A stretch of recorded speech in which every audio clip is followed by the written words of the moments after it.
안녕하십니까. 광고집TV 강홍준입니다.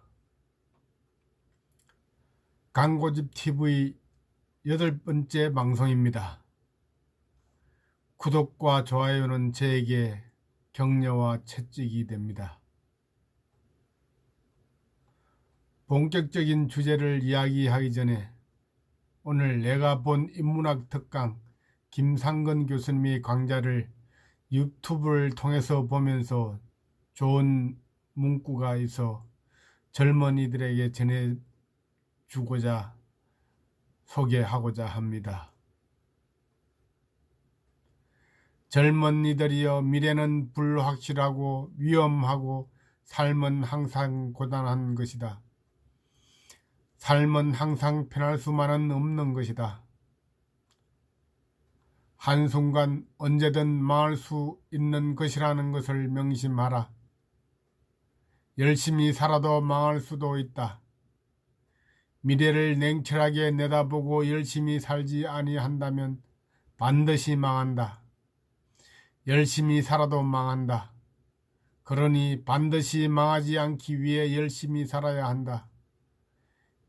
이상은 김상근 교수님의 인문학 특강에서 인용했습니다. 그러면 오늘의 주제로 이야기하고자 합니다. 신종 코로나19가 계속 확산되어 확진자가 5,000명을 초과했다니 심히 걱정됩니다.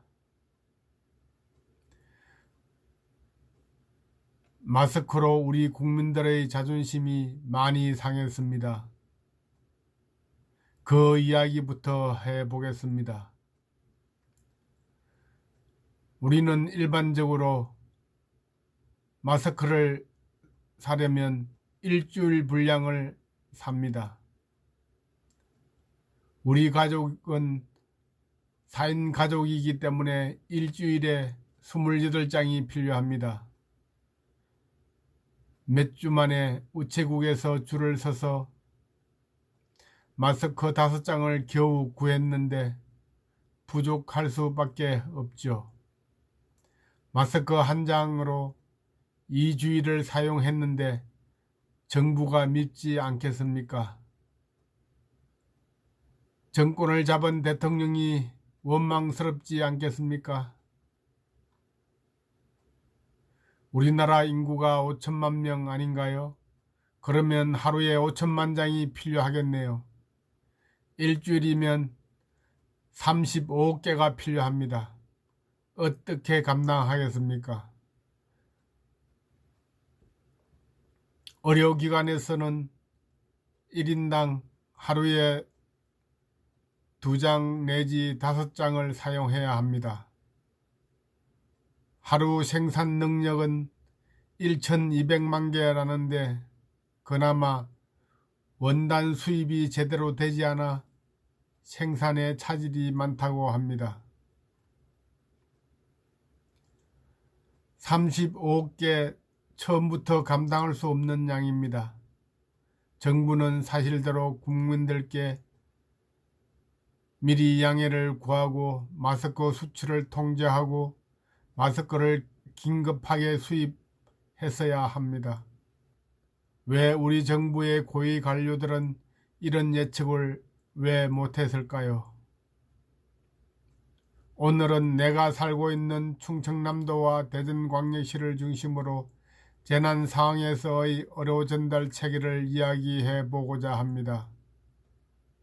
이것은 대전광역시뿐만 아니라 전국적인 사항이기 때문입니다.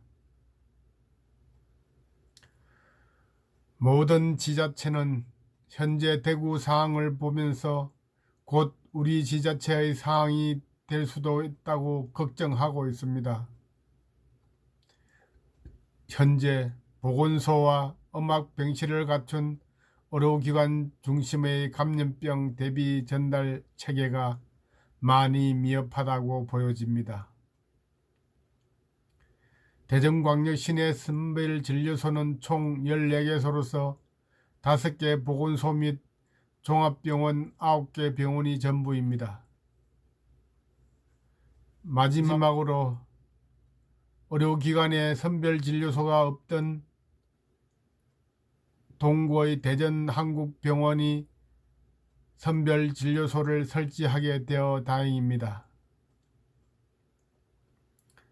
대전시의 경우 음압병상은 충남대학병원 등 7개 병원에 입원치료 47개 병실 55개 음압병상을 확보하고 있습니다.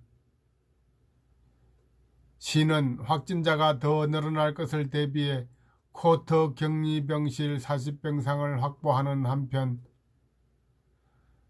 확진자 치료를 위해 충남대병원의 57병상과 제2시립노인전문병원을 코로나19 감염병 전문병원으로 164병상을 지정 확보하는 등 총 221병상을 확보했다고 합니다.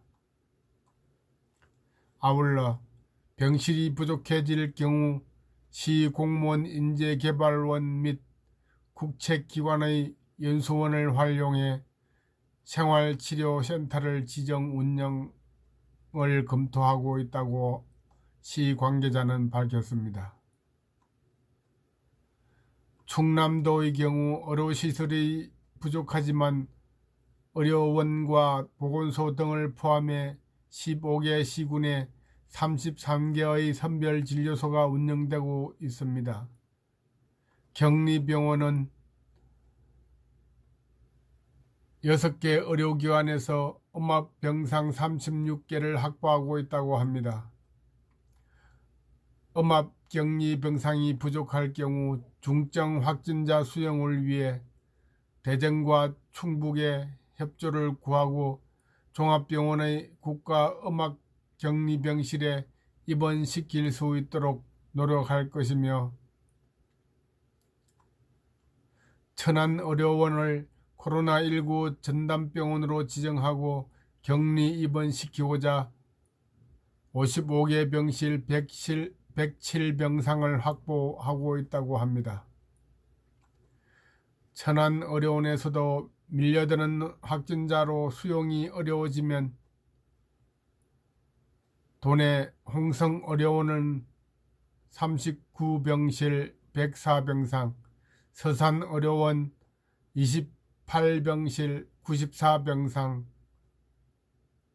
공주의료원 65병실 134병상, 총 132병실 332병상이 운영될 예정이라고 합니다. 만일 4개 의료원도 병실이 부족해질 경우 도내 국가연수원 등을 활용 생활치료센터를 지정 운영을 검토하고 있다고 충남도 관계자는 밝혔습니다. 그러나 이 사태가 조만간 진정되면 다행이겠으나 충남이나 대전이 대구와 같은 사태가 벌어진다면 5개 구 보건소와 보훈병원이 공공의료기관의 전부인 대전시는 더더욱 참담할 수밖에 없는 사태가 벌어질 수 있습니다. 생각만 해도 끔찍합니다.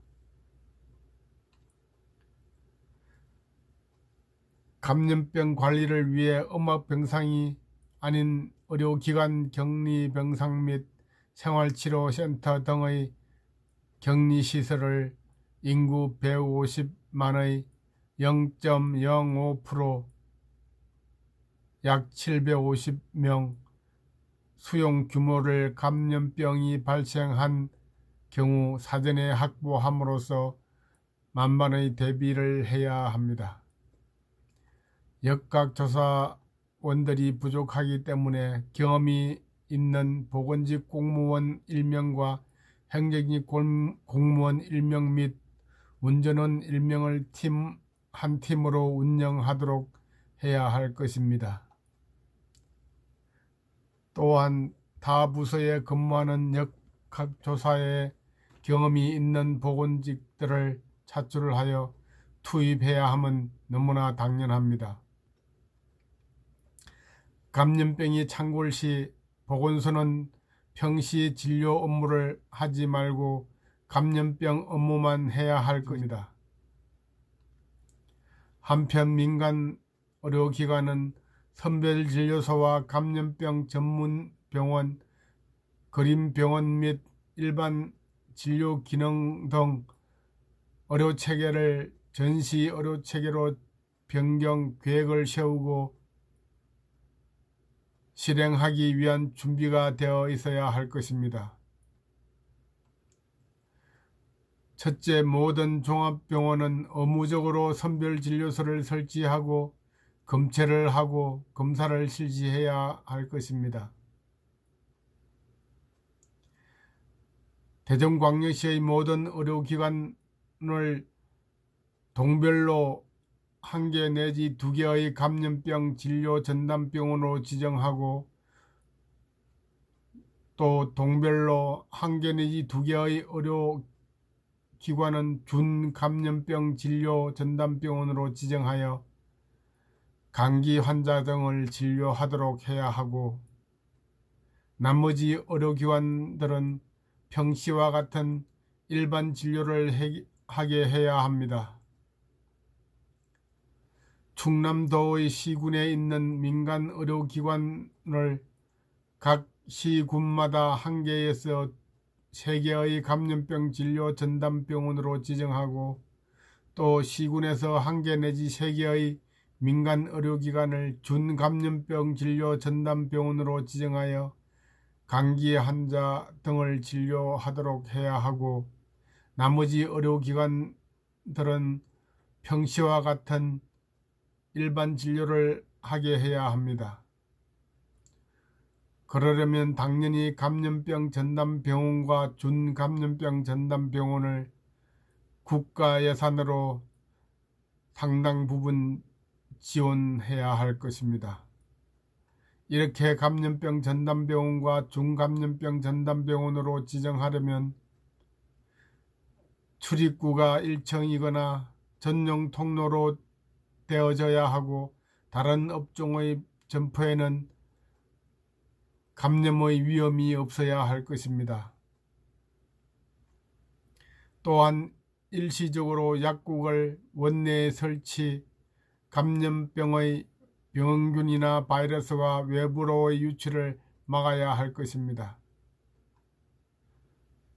우리 국민들은 문명률이 0에 가깝고 문화적인 국민이며 위생적인 국민일 뿐만 아니라 정보 전달이 빨라 일사불란하며 우리나라는 의료 선진국입니다. 무엇보다 모든 국민들과 의료계가 심혈을 기울이고 있습니다. 따라서 정치권과 정부는 국민의 재산과 생명을 보호하겠다는 일념으로 노력한다면 3월 16일부터 진정되기 시작하여 4월 말에는 실질적인 종식이 되리라고 기대해 봅니다. 감사합니다. 끝까지 경청해 주셔서 대단히 감사합니다.